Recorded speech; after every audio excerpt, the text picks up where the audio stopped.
Every small town has its haunted place, a graveyard, an old bridge, or an abandoned building. In Pinecrest, it was the Ridgewood Inn, specifically room 313.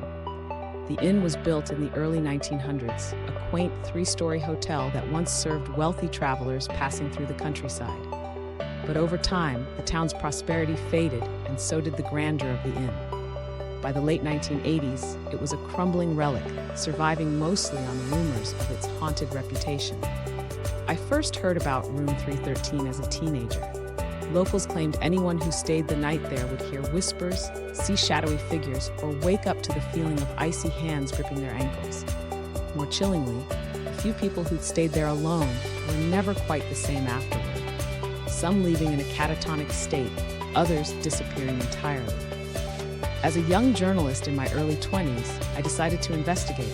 I convinced the innkeeper, a wiry old man named Henry, to let me stay overnight in room 313.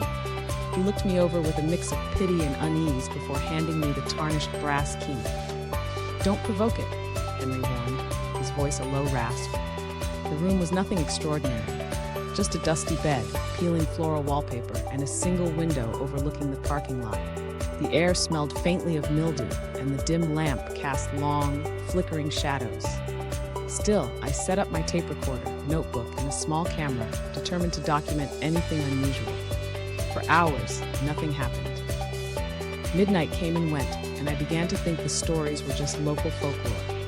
I was dozing off in the creaky armchair when the first sound came, a faint tap, tap, tap from the corner of the room. My eyes snapped open, but the corner was empty.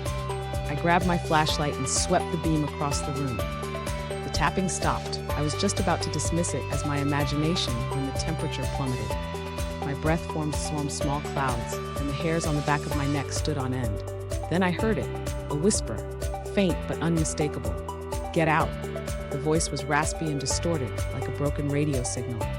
My heart pounded as I scanned the room again. The shadows seemed to stretch and writhe, their shapes unnatural and vaguely humanoid. The whisper came again, louder this time. "Why did you come?" I stumbled backward, hitting the edge of the bed. The tape recorder was running, so I forced myself to ask aloud, "Who are you? What do you want?" The response was immediate. The door to the wardrobe creaked open, revealing nothing but darkness inside. Yet from that darkness, something stepped forward. It wasn't a person. It was a figure made entirely of shadow, its form shifting and undulating like smoke. My flashlight flickered and died. The air grew impossibly heavy, and I could feel something pressing against my chest, as if the room itself was trying to crush me. The figure advanced, its formless hand reaching toward me. I panicked, grabbing the camera and bolting from the room. I didn't stop running until I was in my car, the inn shrinking in my rearview mirror. When I finally reviewed the footage and audio the next day, my stomach turned. The tape recorder had captured every whisper, including a chilling final phrase I hadn't heard in the moment, "You'll be back." The camera footage was worse. It showed me speaking into the empty room, followed by the wardrobe door swinging open. But when the shadow figure appeared, the screen turned to static. I never returned to the Ridgewood Inn, but I couldn't escape room 313. For weeks afterward, I would wake up in the middle of the night to faint whispers echoing through my apartment, my breath visible in the cold, oppressive air. And then, one morning, I found a tarnished brass key on my nightstand. It was engraved with 3 numbers, 313.